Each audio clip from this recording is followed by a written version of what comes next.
This is our boy Red, and as you can see, he's very loving. He's also very boisterous, gets a lot of exercise. He's very active, so we try to give him a diet that's going to provide him with all the nutrients that he's going to need to keep him healthy for his active lifestyle. We buy the best dry pellets or kibble that we can afford, and I believe the dry pellets are much better for him than the soft tinned foods, because the dry pellets also look after the teeth and gums and keep them healthy. Now that's all very well, but very often he won't eat the pellets, so that's a problem that we have, and I believe a lot of dog owners have too. So Anne, with her usual resourcefulness, has come up with a fantastic solution to this problem in the form of a homemade topping and appetite stimulator that we put on top of his pellets to get him to eat it. And she's going to share that recipe with us in a minute.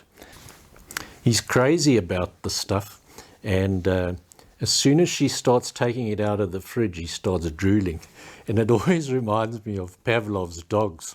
And he'll selectively eat the topping off the top of the kibble, but once he's finished that, he just keeps going. It seems to stimulate his appetite, and he gets stuck into the kibble after that, and he'll finish most of it. So we find it highly effective. And the beauty of this homemade topping and appetite stimulator that Anne makes is it's very cheap, very easy to make, and we make a batch about once every 3 or 4 weeks, and then we put it in tubs and we freeze it, and we take one tub out at a time and thaw it and keep it in the fridge, and that tub will last about 4 days. And then when that's all done, then we make a new batch. So let's go and watch Anne making a batch of this appetite stimulator and kibble topping.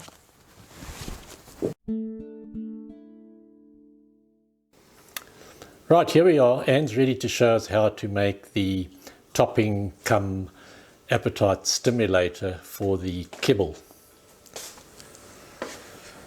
Okay, first let's just go through the ingredients. You're going to need a whole chicken.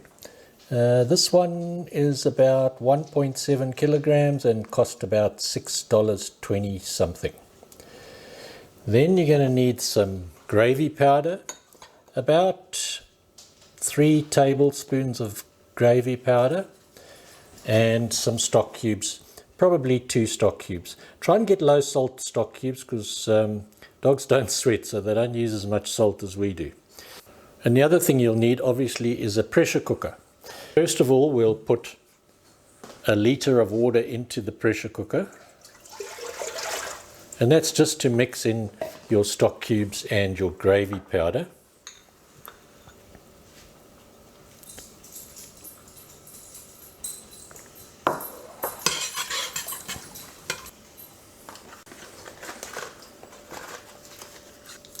Try and use chicken flavoured gravy and stock cubes, but our dog doesn't mind what we use, so it just adds to the flavour, that's all.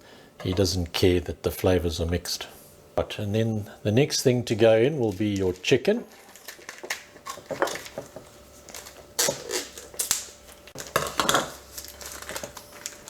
We don't bother to cut up the chicken, just put it in whole, because after some time in the pressure cooker it just falls apart, and then you can easily remove the bones.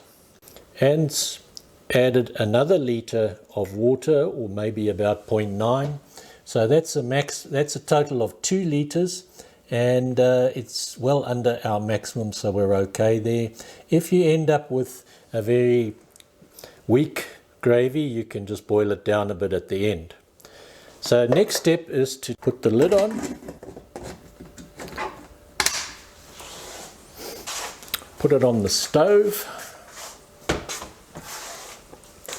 and we normally start it at a high temperature to get it going, and then once it starts steaming we turn it down to a moderate temperature so that it's just puffing a little bit, and cook it for about 40 minutes in the pressure cooker, and then we switch it off and just leave it to cool down by itself on the stove for a few hours, and then open it up, and usually you can just break the meat off, take the bones out, and then we put it in tubs after that. It's cooled down now and it looks pretty good, so now it's time to take the bones off. As I said, the chicken should fall apart pretty easily, and it's quite easy to get the bones out. Now I prefer to do this job by hand because it's important to get rid of all the bones. You don't want your dog to choke or get a blocked intestine or something from bones, so just be very careful about that. And whenever we dish up on that, we check again to see if there are any bones. But if you do it by hand like this, there's another little one, you can feel the bones. And at the same time, I'm breaking up the meat, and you form a kind of a goulash. And that's what he likes. This one is a little bit watery, but it's fine. He likes the gravy as well. Right, now my next step is to just package them and get them ready for freezing. Right, so I just lay out a whole lot of plastic tubs like this, and then I scoop into them, give them each 1 spoon at a time until it's all finished. There we go, that seems to have got it all even. So now it's just a matter of putting the lids on.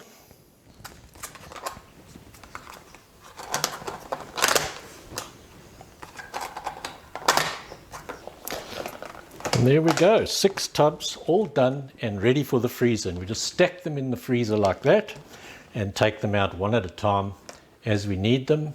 And then once we've thawed them, we keep them in the fridge, and each tub lasts them about 4 or 5 days.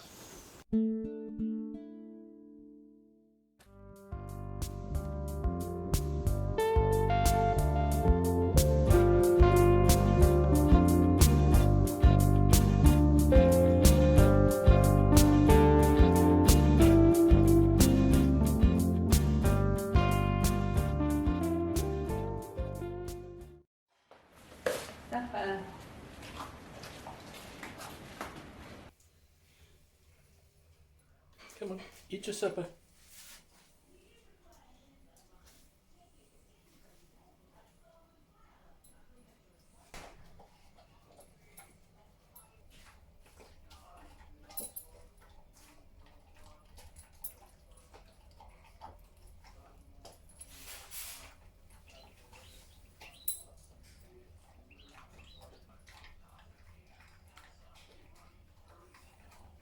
And that's all that's left after 10 minutes or so of munching.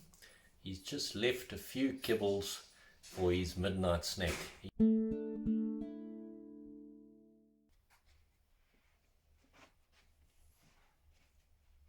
you want to go for a walk? Eh? Do you want to go for a walk?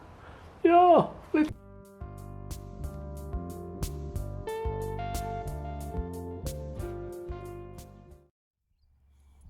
Is there any rabbits there? Eh?